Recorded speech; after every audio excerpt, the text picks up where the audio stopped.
औज़ुबिल्लाहि मिनश्शैतानिर्रजीम बिस्मिल्लाहिर्रहमानिर्रहीम।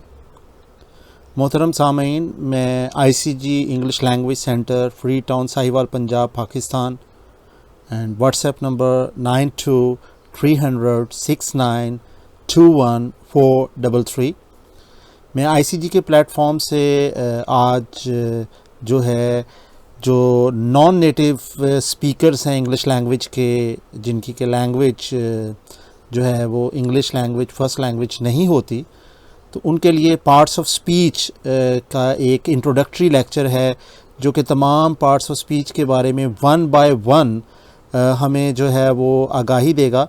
और इसकी अहमियत और अफादियत भी यही है कि जो भी इंग्लिश लैंग्वेज का लर्नर है उसके लिए ये बहुत ज़रूरी है कि वो इंग्लिश लैंग्वेज को सीखने से पहले उसके पार्ट्स ऑफ स्पीच को समझे। ये बिल्कुल उसी तरह है कि जिस तरह एक फ़र्द जो डॉक्टर बनना चाहता है उसको ये मुकम्मल तौर पे आगाही होनी चाहिए, उसको पता होना चाहिए कि इंसान के जो ह्यूमन पार्ट्स हैं उनके पार्ट्स कौन कौन से हैं, उनका फंक्शन क्या है।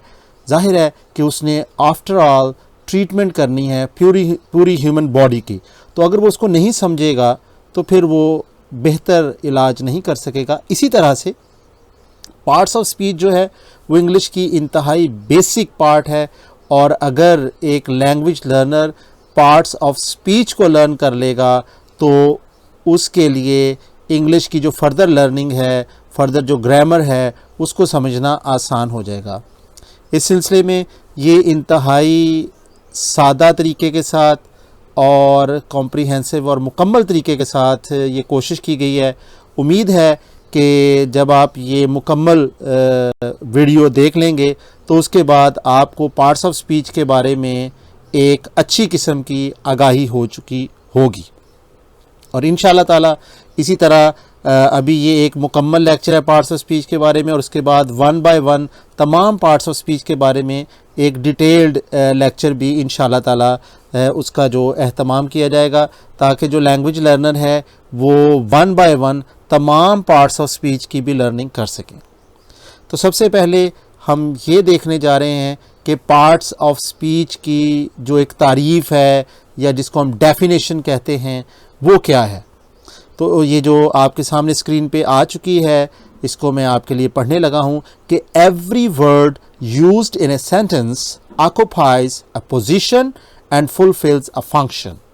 According to that function, the word is classified as a certain parts of speech. मतलब ये है कि हर वो लफ्ज़ जो एक सेंटेंस में, एक जुमले के अंदर यूज़ होता है, तो वो एक पोजीशन, एक मुकाम हासिल करता है एक सेंटेंस के अंदर, और उस मुकाम में उसका एक काम होता है, उसका एक फंक्शन होता है। तो जो फंक्शन वो प्ले करता है वही वो कहलाएगा। बिल्कुल उसी तरह जैसे ज़िंदगी में सब इंसान हैं, लैंग्वेज में सारे वर्ड्स हैं, लेकिन जिस तरह ज़िंदगी में हर इंसान एक काम करता है, तो जो काम वो करता है वही वो कहलाता है। हैं तो सारे इंसान, अगर कोई किसी को पढ़ाता है तो उसको टीचर कहते हैं, और अगर कोई पढ़ता है तो उसको स्टूडेंट कहते हैं।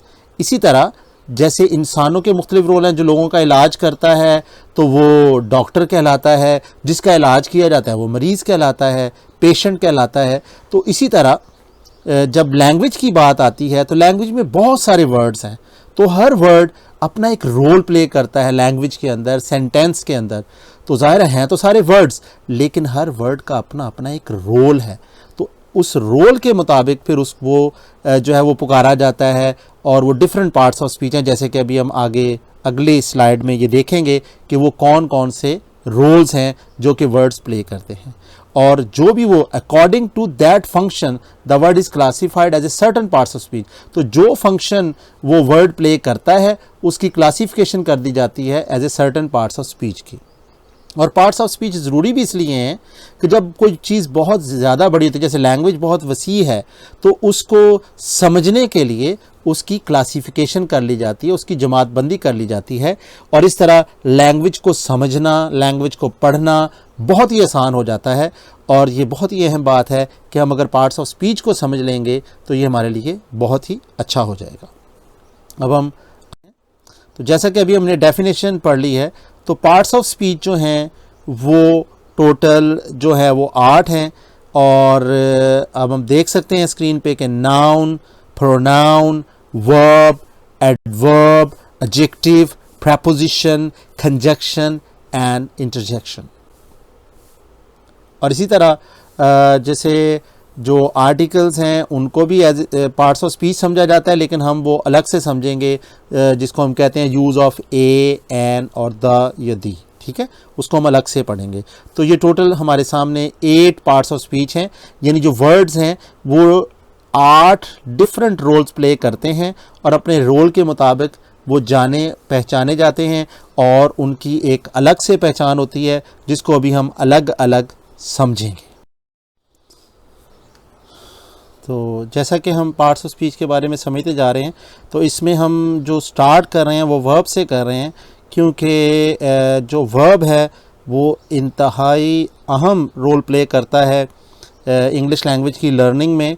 और अगर हम इसको अपनी उर्दू लैंग्वेज में समझने की कोशिश करते हैं कि किसी भी काम को वर्ब कहते हैं, जैसे हम कोई भी एक्शन करते हैं, कोई भी काम करते हैं, कोई भी फंक्शन करते हैं, तो जो भी हमारे काम होते हैं तो उनको हम वर्ब कहते हैं, एक्शन को। और इसमें हम एग्जांपल्स में देख सकते हैं be, have, do, like, work, sing, can, must. तो हम कोई भी जो रोल प्ले करते हैं, जैसे गो, कम, अभी मैं पढ़ा रहा हूँ तो इसको टीच कहते हैं, और अगर आप इस वीडियो से लर्न कर रहे हैं तो ये लर्न हो रहा है। इसी तरह आप इस वीडियो को देख रहे हैं तो ये वॉच है। तो हर वो हमारा एक्शन जो है वो वर्ब कहलाता है। और इसमें जैसे English club is a website, I like English club, तो ये जो लाइक वर्ड है तो ये वर्ब है, यानी हर काम जो है, हर हरकत जो है वो वर्ब कहलाती है। और डिफरेंट सेंटेंसेस जब हम बनाते हैं तो वर्ब उसमें मेजर रोल प्ले करता है। तो इसमें जो वर्ब होता है इसकी फॉर्म्स भी होती हैं, जैसे गो, वेंट, गॉन। तो इस तरह जो है वो वर्ब जो होता है एक प्रॉपर एक्शन को कहते हैं, काम को कहते हैं। और नेक्स्ट जो चीज़ हम समझने जा रहे हैं वो है नाउन। तो हमारी लैंग्वेज में जो भी वर्ड्स नाम की क्लासिफिकेशन में आते हैं तो उनको हम नाउन कहते हैं। जैसे मेरा नाम है मोहम्मद अफजल, आपका नाम है अदनान, रेहान, काशिफ, नोमान, अली, हनान, मनान, जाहिद, वलीद, खालिद, अहमद, बाकिर, और हम इस तरह नाम पुकारते हैं। लेकिन नाउन डजंट मीन कि सिर्फ जो हमारे पर्सनल नेम हैं, जैसे मेरा नाम, आपका नाम, यानी हमारे इर्द गिर्द अगर आप जहाँ पे भी बैठे हैं, आप अपने इर्द गिर्द जितनी भी चीज़ें देखेंगे तो उन सब के नाम हैं। तो उनको ग्रामर की लैंग्वेज में जो है वो नाउन कहा जाता है। तो किसी भी चीज़ या शख्स के नाम को या जगह के नाम को जो है वो नाउन कहा जाता है। अब एग्जांपल्स में हम देखते हैं, जैसा कि आप यहाँ पे देख रहे हैं, pen, dog, work, music, town, London, teacher, John. This is my dog, he lives in my house. तो लिव्स रहना, ठीक है। We live in London, so live, ठीक है। तो कोई भी जो काम होता है, जैसे नाम जो होता है वो जो है वो नाउन कहलाता है। यहाँ पे हम देख सकते हैं कि लंदन नाम है, हाउस नाम है, डॉग नाम है, जॉन नाम है, टीचर नाम है, म्यूज़िक नाम है। तो कहने का मतलब ये है कि जो भी चीज़ नाम के खाने में आती है, तो नाम किसी शख्स का भी हो सकता है, किसी जगह का भी हो सकता है, किसी चीज़ का भी हो सकता है। और इवन हमारी फीलिंग्स, अगर आप गौर करें कि अगर आपको यानी दर्द हो रहा है तो उसको इंग्लिश में पेन कहते हैं। तो जो पेन है वो क्या है, वो भी नाउन है।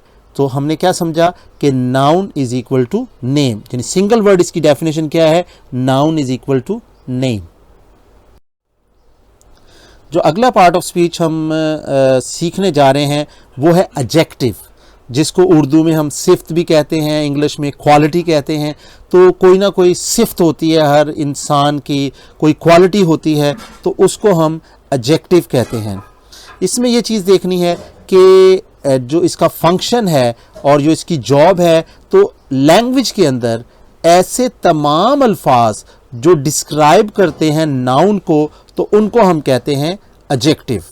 ठीक है, आमतौर पे जो स्टूडेंट्स हैं इसकी प्रोनंसिएशन जो है वो एडजेक्टिव करते हैं, तो वो रॉन्ग प्रोनंसिएशन है, क्योंकि इसमें डी जो है साइलेंट है, इसलिए हमने इसको एडजेक्टिव बोलना है, ना कि एडजेक्टिव। Adjective, okay. और इसमें हम एग्जाम्पल्स में देख सकते हैं कि good, big, red, well, interesting, my dogs are big, I like big dogs. तो यहाँ पर जो बिग है वो एडजेक्टिव है। तो एडजेक्टिव मीन्स क्वालिटी, तो it can be a good quality, it can be a bad quality, it can be any kind of quality. तो इसमें क्या होता है कि हम समझते हैं यहाँ पर कि कोई भी चीज़ जो है जो उसकी क्वालिटी है, हम कहते हैं Numan is a good boy, ठीक है, Shahzad is a bad boy. तो यहाँ पर गुड और जो बैड है ये क्वालिटी है। तो कोई भी लफ्ज़ जो नाउन की क्वालिटी बता रहा है तो वो एडजेक्टिव कहलाता है। यानी अब हम क्या समझ रहे हैं कि लफ्ज़ों की क्वालिटीज़ को समझ रहे हैं कि कोई भी नाउन है तो उसकी क्वालिटी क्या है। वो कोई बिग हो सकता है, कोई स्मॉल हो सकता है, कोई गुड हो सकता है, कोई बैड हो सकता है, कोई इंटरेस्टिंग हो सकता है। तो ये सारे के सारे क्या हैं, एडजेक्टिव। तो नेक्स्ट हम बढ़ रहे हैं, जो अगला पार्ट ऑफ स्पीच है वो है एडवर्ब। तो एडवर्ब, जैसा कि हमने पहले वर्ब को पढ़ा है, तो रिलेटेड टू एक्शन। तो एडवर्ब का मतलब है कि वो एक्शन से रिलेटेड होता है। यानी जैसा कि हमने पढ़ा वर्ब में कि वर्ब जो है वो यूज़ होता है टू डिस्क्राइब एन एक्शन। तो जो एक्शन है उसको फर्दर जो लफ्ज़ डिस्क्राइब करता है वो एडवर्ब कहलाता है। तो एडवर्ब के लिए क्या है कि इसकी बड़ी सिंपल अंडरस्टैंडिंग है। अभी हम जो है वो अंडरस्टैंड करने की भी कोशिश करेंगे। जैसे अभी आप मेरी आवाज़ सुन रहे हैं, तो Afzal is speaking with you, ठीक है ना। तो अब आप जो स्पीकिंग है ये वर्ब है, मैं बात कर रहा हूँ, आप सुन रहे हैं, तो वो लिसन है, तो ये तो हो गया वर्ब। तो एडवर्ब क्या होता है कि अब जब मैं आपसे बात कर रहा हूँ तो अब मैंने अपनी आवाज़ को बहुत बुलंद कर लिया है, तो ये जो बुलंद आवाज़ हो गई है, तो अब आप कहेंगे Afzal is speaking loudly, Afzal is speaking loudly. और जब मैं आपसे बात करते करते अपनी आवाज़ को और धीमा कर लेता हूँ, और धीमा कर लेता हूँ, बहुत ही आहिस्ता आवाज़ में आपसे बात करता हूँ, तो अब आप कहेंगे अफजल इज स्पीकिंग स्लोली। तो ये जो लाउडली और स्लोली है, ये बोथ जो हैं वो इसको एक्सप्रेस कर रहे हैं वर्ब को, एक्शन को। और इसमें हम समझते हैं कि जैसे मैंने कहा स्पीकिंग, तो स्पीकिंग के साथ एक वर्ड लग गया, स्पीकिंग लाउडली, स्पीकिंग स्लोली। इस तरह ये हम देख रहे हैं कि जो है जाहिर है कि ये जो एडवर्ब है डिस्क्राइब्स ए वर्ब, एडजेक्टिव और एडवर्ब।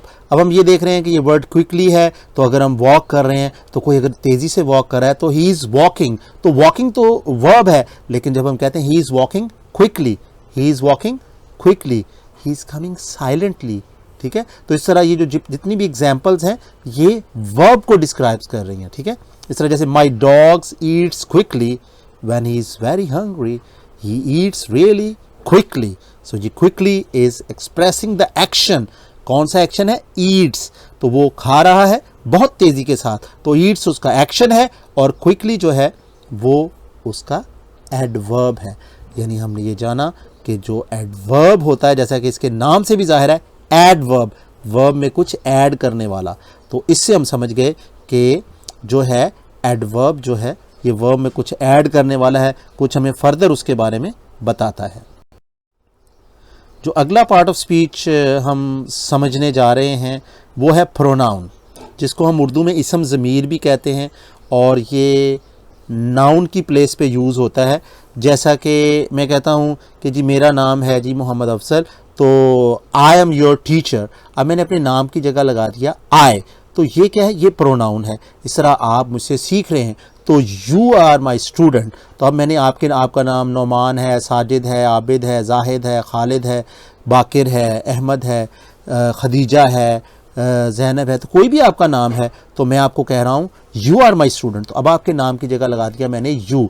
तो जो भी वर्ड्स जो हैं वो नाम को रिप्लेस करते हैं वो प्रोनाउन कहलाते हैं, और प्रोनाउन होता है आई, ये आप देख रहे हैं स्क्रीन पे, I, you, he, she, it, we, they, you. तो नाम की जगह जैसे आई एम योर टीचर, अब मैंने अपने नाम की जगह आई लगा दिया। तो यू आर माई स्टूडेंट, आपके नाम की जगह यू लगा दिया। तो आपके पास ही अगर आपका कोई भाई दोस्त बैठा है तो मैं कहता हूँ he is your friend, and इसी तरह शी इज़ योर सिस्टर। तो इस तरह क्या है, इट इज़ स्क्रीन, आपके सामने जो स्क्रीन नज़र आ रही है इट। तो अगर हम सब मिल के लर्न कर रहे हैं यहाँ पर इस प्लेटफॉर्म पे तो वी आर लर्निंग। तो इस तरह कोई और लोग जो हमारे सामने दूर बैठे हैं हम कहते हैं दे आर लर्निंग। इस तरह जो है यू भी, यू आर लर्निंग। हम कहते हैं Tara is Indian, she is beautiful. तो इसी तरह I am Pakistani, you are American, you are Australian, whatever it is. जो भी नाम होता है तो जब हम नाम लेते हैं और नाम की जगह पे जो वर्ड्स यूज़ करते हैं तो दैट इज़ प्रोनाउन। ठीक है, तो ये लिमिटेड है, I, you, he, she, it, we, they, you. हम बढ़ते हैं अगले पार्ट्स ऑफ स्पीच की तरफ जो कि है प्रेपोजिशन, और इसको उर्दू में हरूफ जार कहते हैं, जैसे उर्दू में का, के, की, को वगैरह। तो जब ये लफ्ज़ इंडिविजुअल होते हैं, अकेले होते हैं, इनका अपना कोई मीनिंग नहीं होता, लेकिन इनका काम क्या है कि ये मुख्तलिफ नाउन्स को लिंक करते हैं टू अनदर वर्ड, एक वर्ड को दूसरे वर्ड के साथ एक रिलेशन डेवलप करते हैं, तो इसको कहते हैं प्रेपोजिशन। इसकी एग्जांपल्स हम देखते हैं, to, at, after, on, but, in. तो ये हम कैसे यूज़ करते हैं कि जब हम कोई भी लफ्ज़ यूज़ करते हैं तो you are watching on the screen, तो ऑन जो है ये प्रेपोजिशन है, ठीक है ना। इसी तरह we went to school on Monday, तो हमने ऑन जो वर्ड यूज़ किया ये है प्रेपोजिशन। तो प्रेपोजिशन जो है वो डिफरेंट वर्ड्स को आपस में जो है उनका जो लिंक करती है, तो ये प्रेपोजिशन कहलाती है। उसके बाद जो नेक्स्ट पार्ट ऑफ स्पीच है वो है कंजंक्शन। तो कंजंक्शन जो है ये बिल्कुल जिस तरह एक वर्ड जंक्शन होता है, जैसे आप अक्सर केबल का जंक्शन देखते हैं, तो घरों में जब वायरिंग होती है तो वहाँ पे एक जंक्शन होता है। तो जंक्शन का मतलब क्या होता है कि बहुत सारी जब चीज़ें एक जगह पे जोड़ने वाली चीज़ को जंक्शन कहा जाता है। तो जो कंजंक्शन है वो जोड़ने वाली, ज्वाइंस क्लासेस और सेंटेंसेस और वर्ड्स।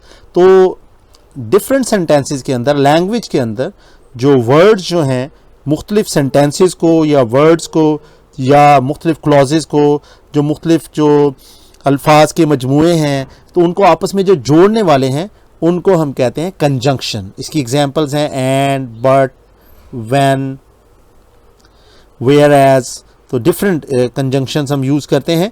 तो एग्जांपल्स हम देख सकते हैं, I like dogs and I like cats. तो जो कि आई लाइक डॉग्स एक सेंटेंस का एक पोर्शन है और आई लाइक कैट्स दूसरा पोर्शन है, और इनके दरमियान में जो एंड है ये इन दोनों पोर्शंस को आपस में जोड़ रहा है, ज्वाइन कर रहा है। तो यही कंजंक्शन का काम है कि वो सेंटेंसेस के डिफरेंट पार्ट्स को आपस में जोड़ता है या लफ्ज़ों को जोड़ता है। आई लाइक कैट्स एंड डॉग्स, तो यहाँ पर कैट्स एंड डॉग्स को आपस में मिला रहा है and. I like dogs but I don't like cats, तो इसमें आई लाइक डॉग्स और उसके बाद जो रिमेनिंग पार्ट ऑफ सेंटेंस है उसको बट जो है वो आपस में जोड़ रहा है। तो यहाँ पर जो बट है वो कंजंक्शन है। तो यानी कंजंक्शन के बारे में हमने ये जाना कि ये मुख्तलिफ सेंटेंसेस को और वर्ड्स को आपस में जोड़ने वाला है। अगर हम ये हमारे पास ये ना हो, कंजंक्शन ना हो, तो उससे क्या होता है, जैसे आई like dogs I don't like cats, लेकिन ये सेंटेंस आपस में इसका कोई कॉम्बिनेशन नहीं बन सकेगा, रब्त नहीं बन सकेगा। लेकिन जब हमने लगाया आई like dogs but I don't like cats, okay, तो यहाँ से हमें पता चल गया कि कंजंक्शन जो है डिफरेंट वर्ड्स और सेंटेंसेस को जोड़ने। जो नेक्स्ट पार्ट ऑफ स्पीच हम सीखने जा रहे हैं वो है इंटरजेक्शन।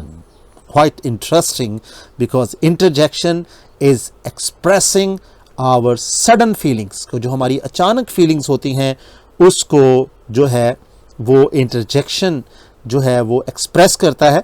तो यहाँ पर हम आपको ये भी बताते चलें कि आप ये जो पार्ट्स ऑफ स्पीच सीख रहे हैं ये है platform ICG English language centre, free town, Sahiwal, Punjab, Pakistan. और हमारा जो व्हाट्सएप नंबर है वो है 9230692143। तो हम सीख रहे हैं इंटरजेक्शन। तो इंटरजेक्शन सडन फीलिंग्स और इमोशंस को जाहिर करने वाला लफ्ज़ है। इसके हम फंक्शन को देखते हैं। Short exclamation sometimes inserted into a sentence, जैसे अचानक आपको कोई चीज़ दिखती है तो आप कहते हैं ओह, जैसे आपको कोई ऐसी कोई चीज़ दिखती है, अचानक आपकी सडन फीलिंग्स आ गई।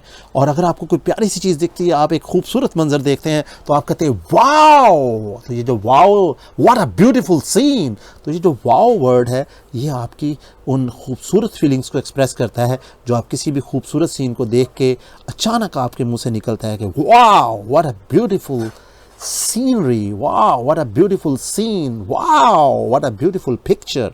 तो इसी तरह कभी कभी आपको ओह, आउच, कभी कभी कुछ तकलीफ हो जाती है तो हम कहते हैं आउच। इसी तरह हम डिफरेंट वर्ड्स यूज़ करते हैं। और ouch, that hurts, hi how are you, well I don't know. तो इस तरह हम डिफरेंट जो है वो जो है कंजंक्शंस यूज़ करते हैं। तो इंटरजेक्शन जो है ये हमारी सडन फीलिंग्स को एक्सप्रेस करता है। जैसे कभी हम मैच हारते हैं तो हम कहते हैं alas, we have lost the match. और अगर जीत जाए तो हम कहते हैं hurrah, we have won the match. तो ये जो हुर्रा है, ये जो अलास है, ये जो ओ है, ये जो आउच है, ये जो सारे के सारे वर्ड्स हैं, ये हमारी सडन फीलिंग्स को एक्सप्रेस